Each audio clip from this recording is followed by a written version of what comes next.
ना कि किसी और के सामने। क्योंकि जो बच्चे मुझे जानते नहीं, पहचानते नहीं, उनके सामने आकर मैं क्या ही करूं मेरे बच्चे। और कुछ तो ऐसे हैं जानबूझकर मुझे देखकर मुंह मोड़ लेते हैं। वो बहुत ज़्यादा वहम करते हैं, वो अलग तरह के बच्चे होते हैं। तो ऐसे बच्चों के सामने मैं आना भी नहीं चाहता। जो मेरे बच्चे मुझसे बहुत प्यार करते हैं ना, मैं उन्हीं के साथ रहना चाहता हूँ। तो तुम ना ऐसा करो जैसा मैं तुमसे कह रहा हूँ। और सुनो, तुम्हारा बहुत मन है ना कि बाबा आपकी चरण पादुका चाहिए मुझे। तुम्हें मेरी चरण पादुका से बहुत प्यार है ना। तुम चाहते हो कि तुम अपने घर में चरण पादुका लगाओ, चाहते हो ना। तो चिंता मत करो, चरण पादुका तुम्हें मिल जाएगी। तुम्हें बहुत दिनों से मिल नहीं रही ना, तुम ढूंढ रहे हो, तुम्हें मिल जाएगी मेरे बच्चे।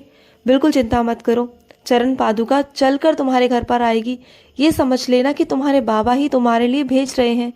तुमने जब इतने दिल से मुझे बुलाया है ना, तो मुझे तुम्हारे घर पर चरण रखने ही होंगे। और चरण पादुका के साथ साथ मैं भी आऊँगा। ये मत सोचना कि मैं नहीं आऊँगा, मैं भी आऊँगा तुम्हारे घर पर और एक लीला करके जाऊँगा।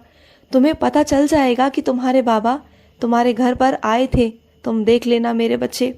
और सुनो, कुछ चीज़ें, कुछ बातें, कुछ राज ऐसे होते हैं जो तुम तक ही रहें तो अच्छा है मेरे बच्चे। अगर वो किसी और तक उजागर हो गए ना, तो कल को वो तुम्हारी कमज़ोरी बन सकते हैं। और सामने वाले की ताकत मेरे बच्चे, कल को वो तुम्हारा फ़ायदा भी उठा सकता है। तुम्हें क्या लगता है कि कोई तुम्हारा कुछ बिगाड़ नहीं पाएगा? ऐसा नहीं होता मेरे बच्चे। छोटी से छोटी चींटी भी ना चाहे तो हाथी को हरा सकती है। तो ये मत समझा करो, किसी को भी अपने बारे में इतना ही बताओ जितना ज़रूरत है।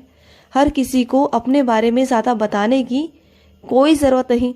जो गलतियाँ तुमसे हो गई सो हो गई।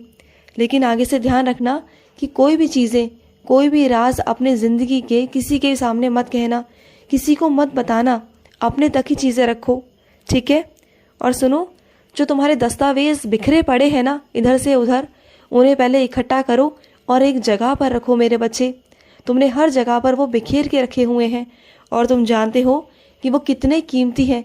उसमें से कुछ दस्तावेज ऐसे हैं जो बहुत कीमती हैं, जिनके कारण तुम्हें बहुत कुछ मिला भी है।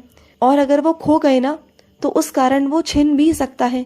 इस बात को तुम्हें ध्यान रखना होगा। उन कागजातों को इकट्ठा करो और एक जगह रखो, समझ रहे हो ना। और सुनो, मेरे कुछ बच्चे ऐसे हैं जिनका मन अति चंचल है। चंचल नहीं कहूँगा, अति चंचल कहूँगा, क्योंकि एक सेकंड में तो इधर, एक सेकंड में उधर। पता नहीं तुम कैसे चलते हो मेरे बच्चे। इतना चंचल है तुम्हारा मन, इतना चंचल है कि तुम्हारे मन को स्थिर करना बहुत मुश्किल है। लेकिन सिर्फ तुम्हारा मन एक ही रास्ते